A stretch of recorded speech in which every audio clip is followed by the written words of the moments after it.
¿Qué tal, jóvenes? Para que se preparen bien para su examen, primeramente necesito que tengan a la mano su repaso. Vamos a ver rápidamente qué es lo que vimos a lo largo del segundo parcial. Recordarán ustedes que primeramente abordamos el género dramático. Dentro del género dramático vimos el teatro, su historia, orígenes en Grecia, elementos del teatro, diálogo, monólogo, acción. También vimos el teatro en la Edad Media, en el Renacimiento, en el Barroco, las características del teatro moderno. Además, supimos identificar cuáles son las obras de género mayor y cuáles son las obras de género menor.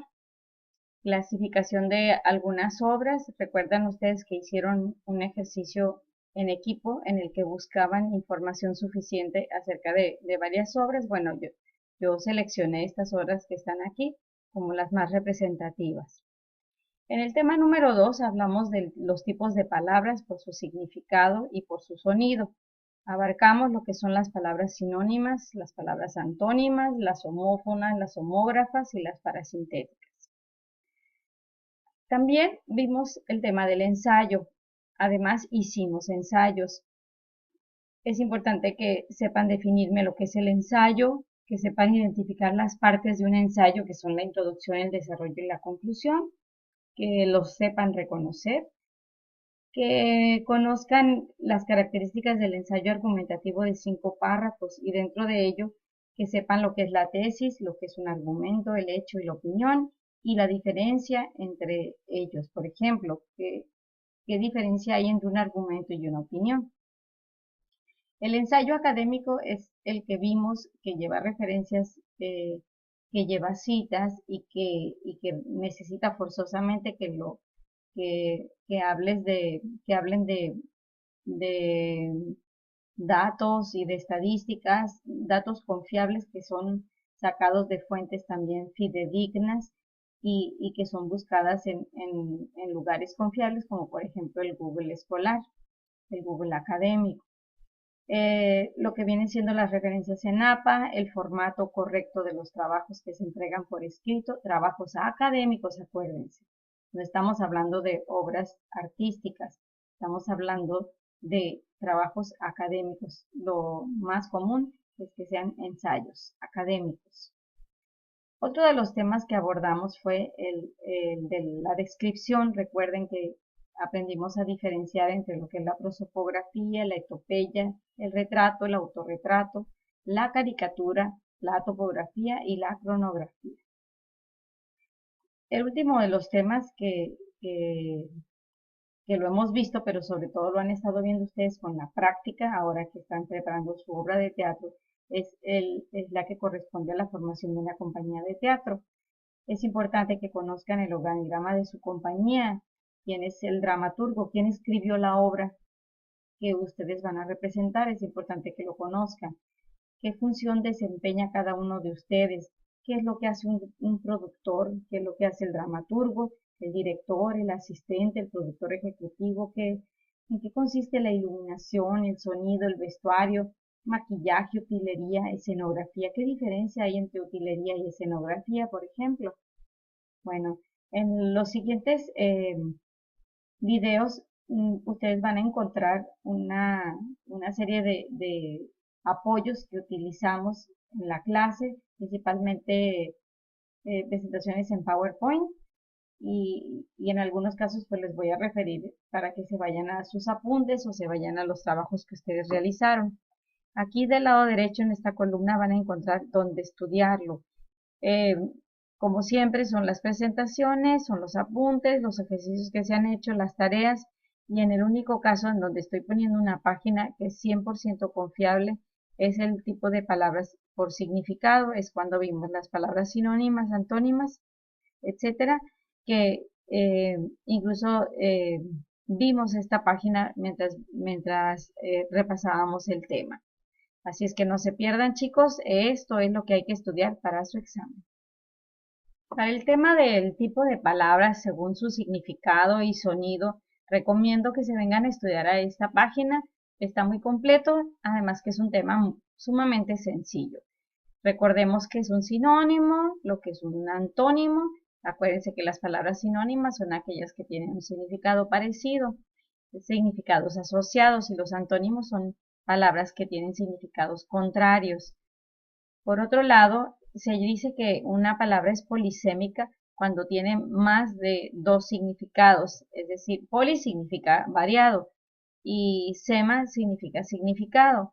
Así es que si observan el ejemplo de sierra y sierra, vamos a notar que aunque se escriben igual, pues tienen diferentes significados, es una palabra polisémica. Eh, Hay que reconocer que dentro de lo que es el uso de la lengua se presentan varios fenómenos. El primero es el de la homonimia. Homonimia es un fenómeno que consiste en el parecido que hay entre las palabras. En ese parecido vamos a clasificar las palabras en palabras homógrafas. Se llaman homógrafas aquellas que se escriben, se pronuncian idénticas, pero su significado es distinto. Por ejemplo, café y café, el café que se bebe y el color café. Las palabras homófonas, por otro lado, son aquellas que se pronuncian igual, pero se escriben diferente y además tienen significado diferente. Por ejemplo, tubo con V significa, eh, digo, viene del verbo tener.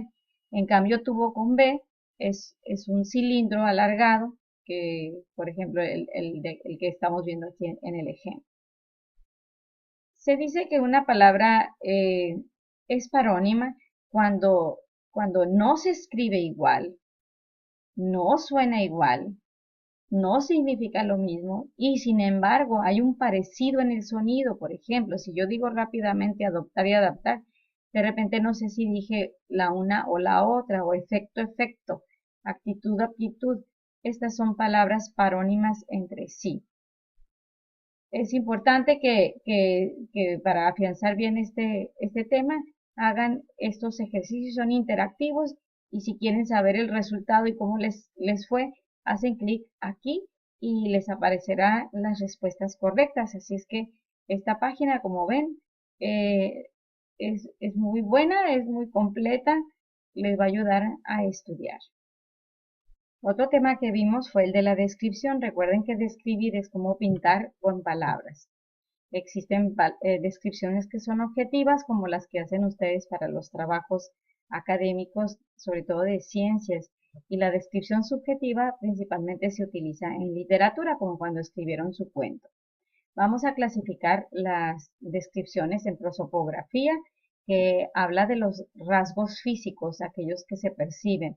La etopeya, en cambio, habla de los rasgos de la persona en su interior, psicológicos, digamos. El retrato incluye tanto lo físico como lo interno o moral.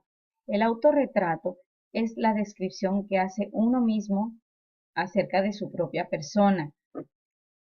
Solamente se puede hacer autorretrato cuando se hace de uno mismo y se hace en primera persona. Una caricatura es una especie de retrato, pero deformado, donde se va uno a fijar más en los defectos que en las características objetivas.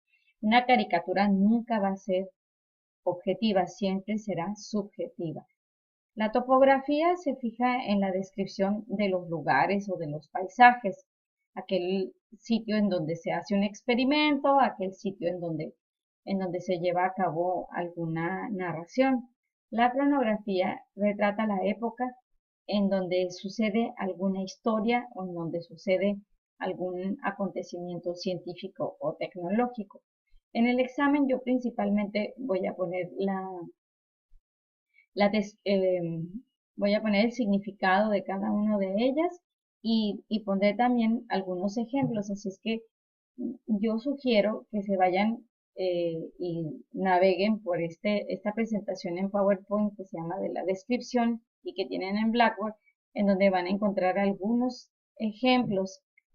Recuerden que hicieron un quiz también sobre la descripción, y en ese quiz yo les ponía ejemplos muy parecidos a estos, en donde van a poder ver claramente en qué consiste cada uno de ellos.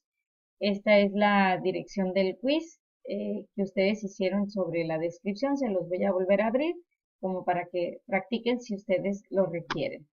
Muy bien. Recuerden que hicimos esta actividad. Los pares hacían la imagen del lado derecho y los impares hicieron la imagen del lado izquierdo. Hicieron una descripción. Traten de hacerlo y traten de incluir todos los elementos posibles. Acuérdense que para describir hay que pensar y analizar el objeto desde diferentes partes. Esta presentación se la subí en Facebook el día en que estas dos imágenes se veían muy oscuras en clase. Así es que desde ese día está en Facebook en el grupo de la GN23.